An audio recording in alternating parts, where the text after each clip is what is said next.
children, welcome back to science class. How are you? All are fine? Okay. Belated happy Raksha Bandhan children. Have you tied Rakis to your brother? Yes? Had your face? Yes children. Okay. Coming back to our science class children. Here now we are in lesson 2, our body. Yes? In that we learn about the skeleton system. Okay, now in this topic we are going to see another system. Okay children, all of you drink milk. Yes, we all have milk now. Okay, from where we will get that milk? Okay, where we will get that milk? From village to the milk chilling center, milk chilling centers to the, again where we will get here? Shops. From there it will be distributed to all the places. Yes children, that is how we will get the milk. Like that, same in our body also we have one like that system it is there. Do you know what is that system? Yes, do you want to know children? Yeah, let us see about that one. Okay, we all eat food children. Yes, we all have food now. Yeah, we will, when you eat the food, where it will go? It will go to the stomach. After stomach, small intestine, there it will be absorbed. What will absorb there? Blood. From where this blood will comes? That blood will comes from the heart. Okay, how this blood will transported from heart to different parts? By a blood vessels.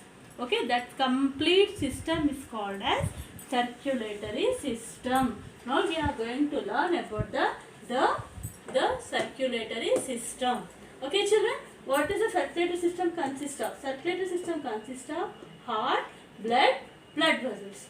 We are going to learn about this one now. Here now in this topic in this class we are going to learn about the heart and the blood. Coming first we will see the heart. Okay, heart is a hollow cone shaped muscle. Okay children, heart is a hollow cone shaped muscle. Where it is located? It is located between the lungs, behind the sternum. Between the lungs, behind the sternum.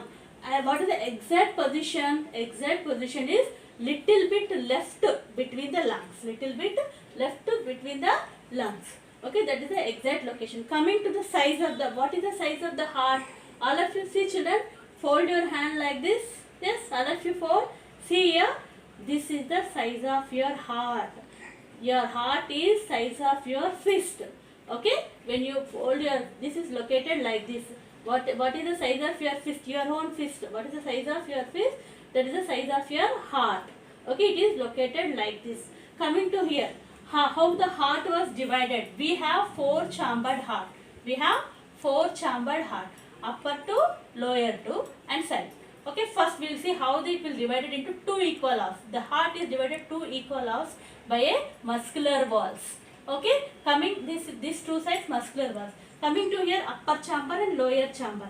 Upper chamber is called auricles. The lower chamber is called ventricles.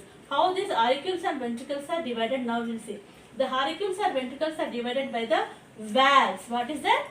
Valves. These valves will divide the heart into upper chamber and the lower chamber. These valves allow the flow of blood only in one direction. Okay, when these 2 auricles was filled, the heart will contract. When the heart was contracted, the pressure increased and these valves will be open here and blood will be passed here. When the blood will pass into the ventricles, heart will relax. When the heart was relaxed here, now these valves will be closed here. When these valves close, the blood will not flow. So it is only one direction, unidirectional. The blood will flow only in one direction. From here, the blood will be transported to all the parts of the body. Yes. Now we are going to learn about the blood. Okay children, now we are going to learn about the blood. What is the blood? The blood is a red colored fluid tissue.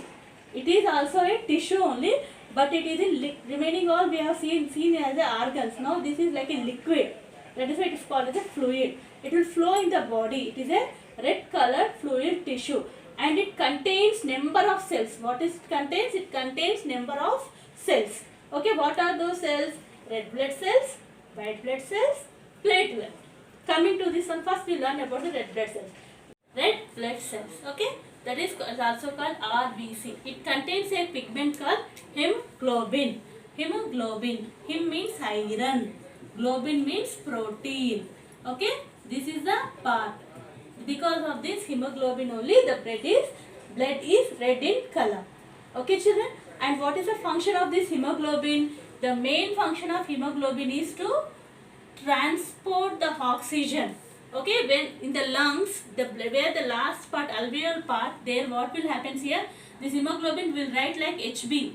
This hemoglobin will combine with blood like this, HbO2. Okay, when this combined with HbO2, here see here, already from the digested food will be transferred by small intestine, na? From small intestine to other parts, na? Their food plus hemoglobin will be combined. Okay, HbO2, it's combined like this. Okay, when this will combine like this, here what happens here? Oxidation. Oxidation means burning. The blood will be oxidized. The oxidation will be taken place. When this will oxidize, energy will be released out, and carbon dioxide will be released out. Coming to here, next one, that is how the energy will be released in our body. Next one, white blood cells. White blood cells is also called immune cells. Okay, nowadays we are hearing more about this one. Yes, what is this immunity? We are hearing about this word, na, immunity, because of this coronavirus. If you have less immunity, you get coronavirus. Eat immune booster food. What is this immunity? Immunity means protection. White blood cells. These white blood cells will protect us from the infection. Their number of cells will be there. When any infection enters in our body, immediately it will go there and fight with that and kill that organism which is enters in our body. If this immune system is very weak, that antigen, what is entered in our another antigen, that virus, disease causing germs, they will kill these cells and they take domination over our body. This is like a policeman of our body. White blood cells are nothing but a policeman of our body. These play important role in the immunity to avoid the infections in the body. Next, coming to the next one, platelets. What is the other type of cells are called as the platelets. So how is this one? See, when you fall down or if you got any hurt, what happens? The blood will oozes out. The blood will comes out. Okay, continuously it will flow, children? No, it won't flow continuously. No? After some time it will stop. Why it will stop? What is the reason for this? After some times this platelet will be coming to action. What they will do, wherever the blood was coming out, there it will form like this. Okay, they will form like a wall here. They won't allow blood to come out. They will stop the blood to wherever the tissue was broken there. They won't allow the blood to come out from here. They will stop the flow of the blood. So the platelets' major role is to stop the bleeding. Bleeding is nothing but coming out of blood. It will stop the bleeding. It will play the major role. This is about the circulatory system. In the circulatory system belong here heart and the blood. Heart is a 4-chambered heart and it is divided into upper chamber and lower chamber. Upper chamber is called auricles, lower chamber is called ventricles, and the size of the heart is a one's fist. Next, we learn about the blood. Red color. Blood is nothing but a red color fluid, and it is having number of cells like red blood cells, which are also called corpuscles, which contains the hemoglobin, and it supplies the oxygen and releases the energy. Next, coming to the white blood cells. They play major role in immunity. Okay, against the infectious diseases. They will fight against the infectious diseases. Next one is the platelets. Platelets is stop the bleeding of the blood. When you got any hurt, it will stop the bleeding of the blood. Thank you, children, and have a nice day.